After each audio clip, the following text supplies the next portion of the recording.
Hi, welcome back. In this scenario, we will be applying, or it's actually a combination of video number 9 and dynamics number 10. So it's a combination applying an object that is moving or initially at rest, and then you're going to let it slide. But this time we have to consider the amount of friction, the presence of friction in our um, ramp or inclined plane. Okay, so I got buckled over there. So initially at 0, and then I let it go, and then it slide. So definitely it should be greater than 45 degrees in terms of its angle, because according to what we did in section on video number 9, or dynamics number 9 video, we were able to find out that in order for it to be balanced, it should be at least 45, or anything lower than 45 degrees. The force of friction is greater than the force of gravity along the x or horizontal axis. Okay, so the component. Now, so allow to slide down, and the first thing that we have to solve for is the coefficient of friction. Since it is already sliding down, okay, again, since it's already sliding down, it should be the coefficient of kinetic friction. Okay, it is sliding down and it started from rest, so definitely it is possible for us to solve for the acceleration, and this acceleration is along your x-axis. Okay, so along the x-axis or parallel to our inclined plane. Next, what is the minimum angle? Maybe 45, pi out of 45, or maybe it's an equation, just like what we did with solution for video number 10. And then question is, what is the acceleration if the angle is 90 degrees? Okay? What is the acceleration if it's 90 degrees?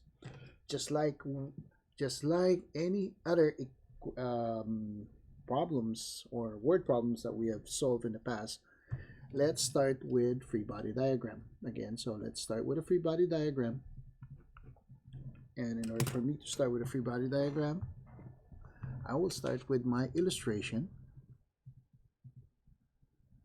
Okay. And then the intersection will be my dot, and this is my x-axis and this is my y-axis. Okay, so just like what we have done in the previous videos, so draw the dot. First force that is available is force of gravity or the weight, and then of course we have to draw the normal force, which happens to be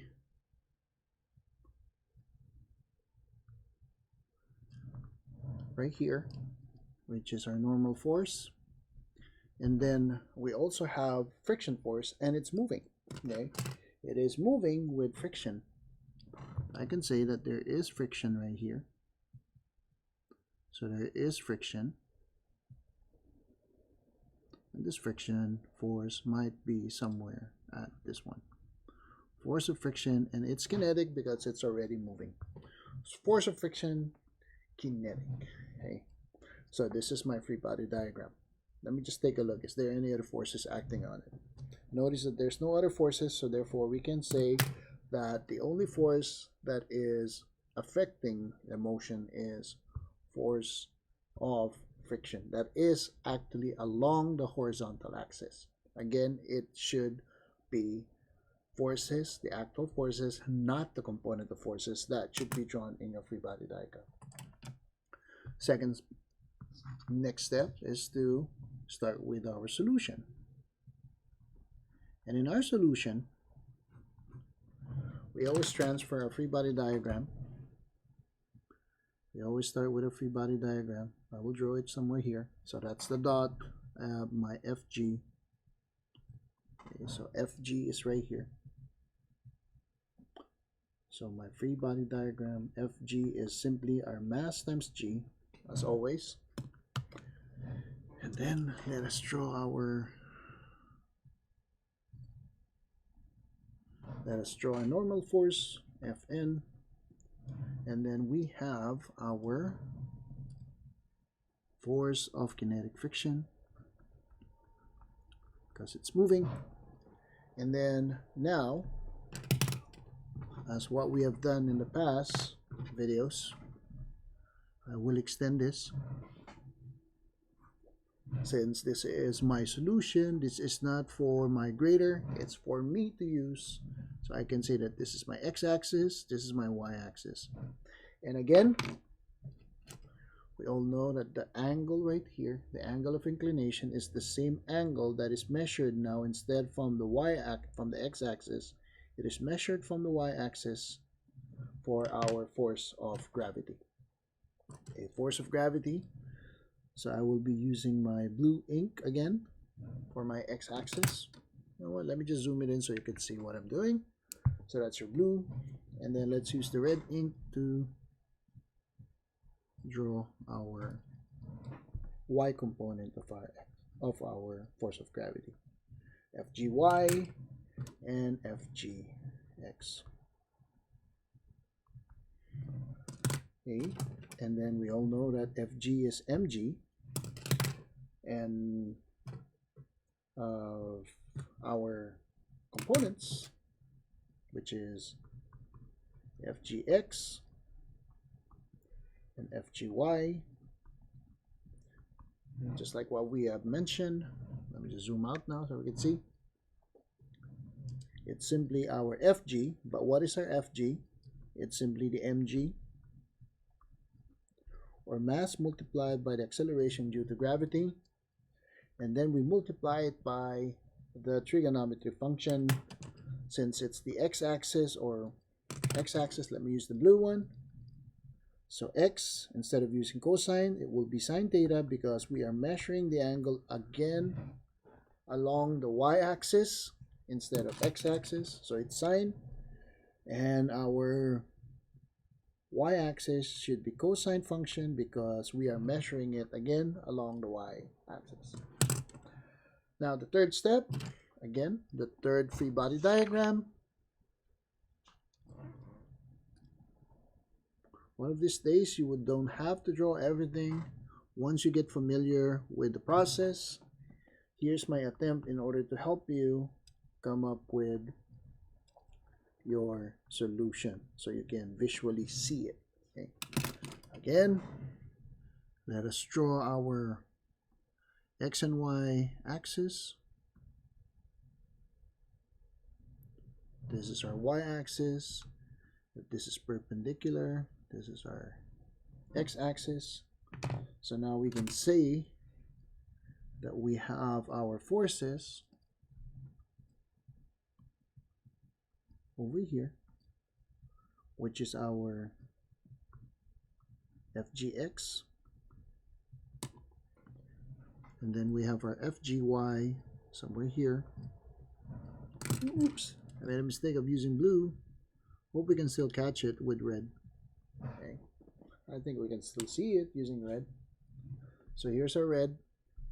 So this is our Fg sub y, or the y component. And then from there, this is being opposed by the normal force, Fn, and the x component of our weight, Fgx, is opposed by the existence of friction, and this is our kinetic friction. Okay. From time to time I draw the force of gravity. Sometimes you don't have to, or most of the time you can just leave it and just use the components. Okay. Now, again, as we always do, start with the summation of forces along your y-axis equals mass times the acceleration along the y-axis. Okay. Now let's analyze the acceleration. Acceleration, you might be making that comment right now, like, why do you have to do it over and over again? Just a reminder. Okay, so it becomes an automatic procedure for us to just analyze it. We all know there's no motion along the y-axis. It will not penetrate the block will not break our inclined plane, so it's not going to go along the y-axis, so there's no acceleration. But there is an acceleration along the x-axis, as it is one thing that we want to solve for. And it initially starts at rest and allowed to slide down. So therefore there will be an acceleration. Okay. Again, acceleration, which is speeding up. Or if you want to be specific about the direction, again, we can always put negative because of the direction that it's going to the left. Okay, so it's going to the left, but just like what I said, it will cancel out anyway. We'll just give me a positive answer. But how about if we put negative here and see the effect? How can we prove it? Okay, so summation of forces along the y-axis going up positive, so that's your normal force, F sub n minus our Fg sub y, and that is mass multiplied by 0. We can then say that the normal force, and then replace the value of Fg sub y, and that is mg cosine theta is equivalent to 0. I want my normal force to be itself, so we can say that normal force is simply equivalent to the weight of the object multiplied by the function cosine theta, mg cosine theta. Now let's apply our Newton's law of motion. Summation of forces along the x-axis is equivalent to mass and the acceleration, which is negative acceleration along the x-axis. Okay. So to the left is negative, to the right is positive. So we have our force of friction or kinetic friction to the right, which is positive, minus force of gravity along the x-axis, or the component of gravity along the x-axis, and then we multiplied our mass by the acceleration, which is negative a. Okay, so negative a. So force of friction, which is, we all know by now that that's the coefficient of friction multiplied by the normal force minus Fgx, which is mg sine theta, equivalent to negative ma.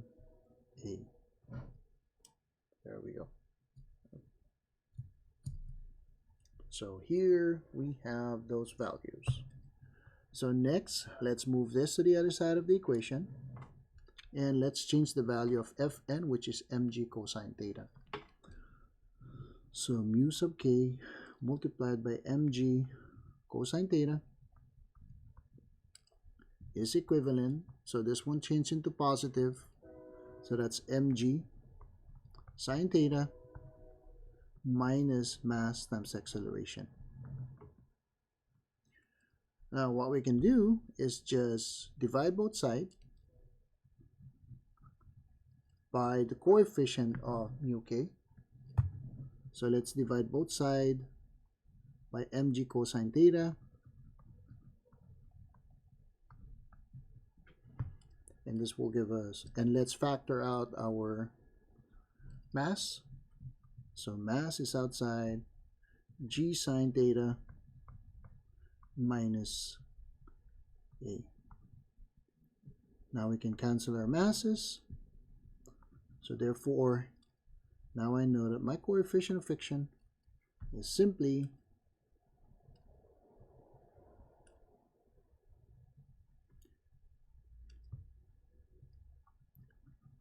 g sine theta minus a over g cosine theta.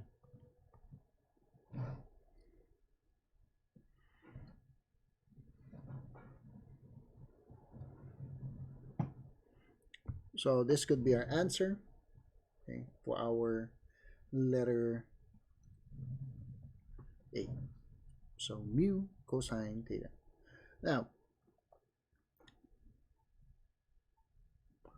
okay, so now our next step is to solve for the acceleration. Okay, to solve for the acceleration. So this is for letter A. You can still simplify this if you want to, but if there is no need to simplify, you can just leave your answer as is. Okay, you can always leave your answer as is. Some of you might attempt to simplify it by distributing this into two different fractions instead of having a format with one denominator. Okay. Now, let us proceed with letter B. How do you do acceleration? So what I'm going to do right now is to get an extra sheet of paper. Allow me to get an extra sheet of paper so we have enough space to write down. So let me just use this extra sheet of paper so we can write down the next step. So why don't we solve for letter B? So letter B, again, it's simple. All we have to do is use this part of the equation so we can solve for the acceleration. Using this to solve for the acceleration. Okay, so let me just write it down right here. So that's mu k, or the coefficient of kinetic friction multiplied by the normal force. Let me just zoom it in so you can see. Okay. So this is for letter B, minus mg sine theta equals negative mass times the acceleration. Okay, there you go. There you go. Negative. We said negative because it's going to the left. So normal force, why don't we replace our normal force with mg, and then mg cosine theta minus mg sine theta equals negative ma. Negative ma, since it's moving to the left but it's still accelerating. So let's take a look at what will happen. Mu k, these two are almost the same. Okay, so what can we do is to pull out what is common among those two. So factor out m and g. So we have mu k cosine theta minus sine theta equals negative ma. Okay, so negative ma. So now we can divide both sides by m, so we can calculate for acceleration. Okay. So let's divide both sides of the equation by negative m, and let's see what will happen. So if we divide both sides by negative m, what will happen is that we have negative g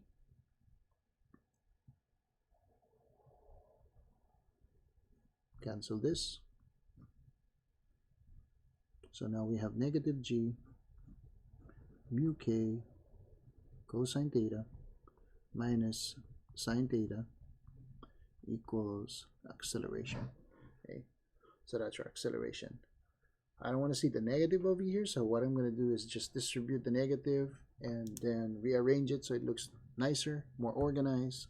So that will look like g negative mu k cosine theta plus sine theta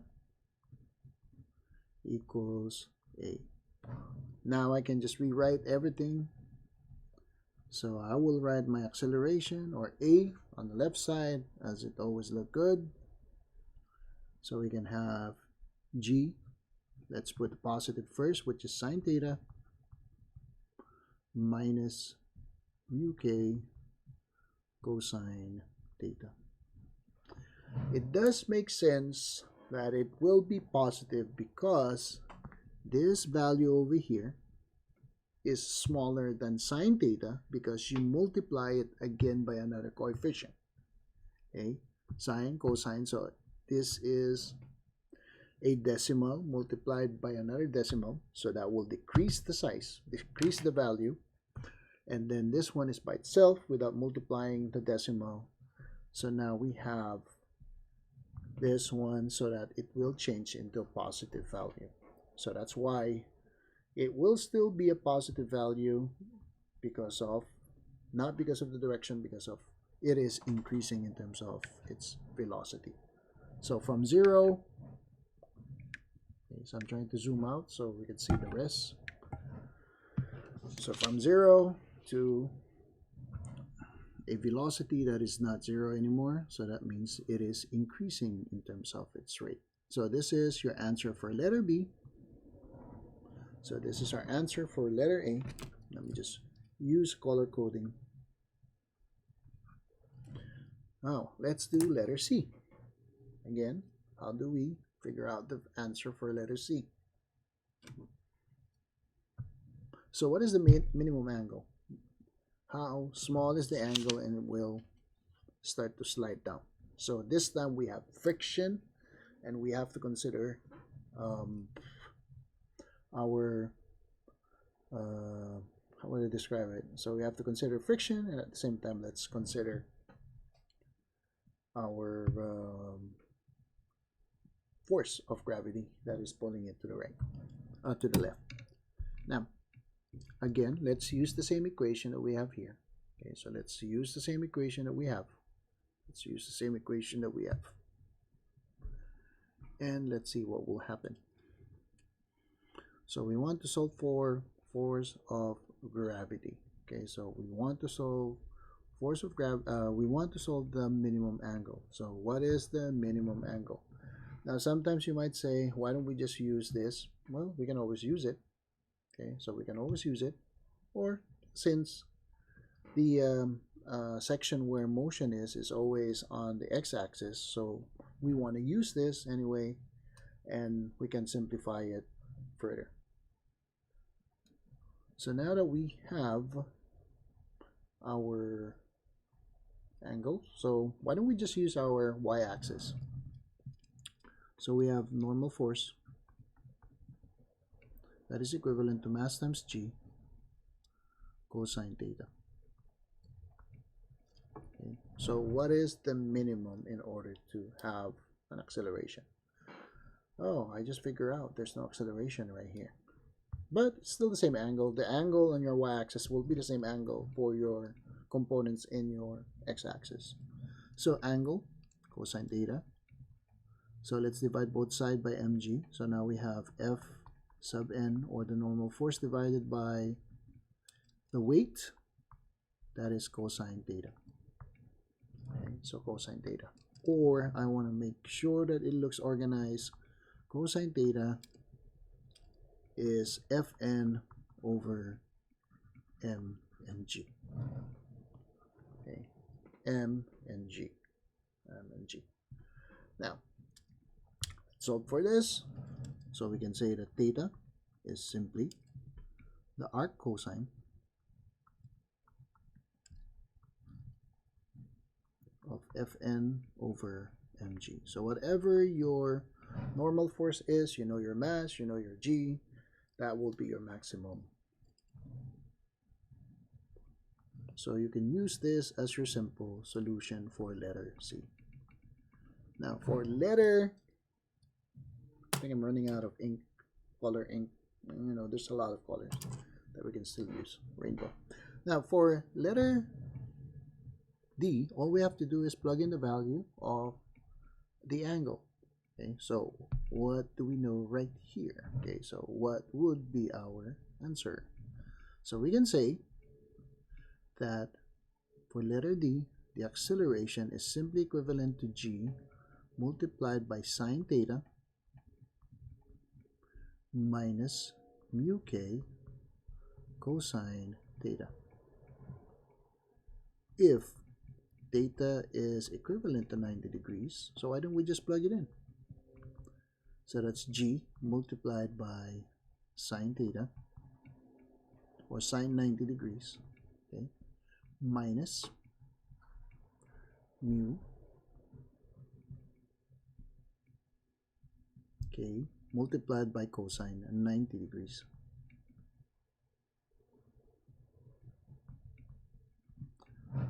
So now, for the first time, we will be using our calculator. Some of you might say, well, cosine theta is just 1 or 0. Cosine theta, cosine 90 degrees is 0. For some of you might doubt it, so let's plug it in. Sine of 90 degrees. Make sure that your calculator is set up to degrees. That is equivalent to 1. So it says over here that A is simply G multiplied by 1 minus mu K multiplied by, what is cosine 90? 90, okay. Cosine 90, that is 0. Oh, so any number multiplied by 0 is still 0. So we can say that A is simply G multiplied by 1, or we can say that the acceleration of the object is definitely G. So now it's a free fall. Of course it's a free fall because now your object is moving this way. It is going to move downward. So the acceleration of this object, so if this is your inclined plane, now it's measured at 90 degrees over here. Okay, so this is 90 degrees. So it means that the acceleration is now equivalent to acceleration due to gravity because it is moving the same direction. And this explains our Galileo's experiment, where the diluted acceleration due to gravity using our inclined plane. So here we go. It's a little bit challenging. However, I know it's something that we all want to see how it is done.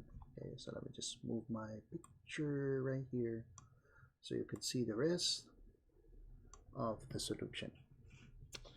Again, we'll have our next problem to solve, or next, not problem, but scenario for us to work on in the next video.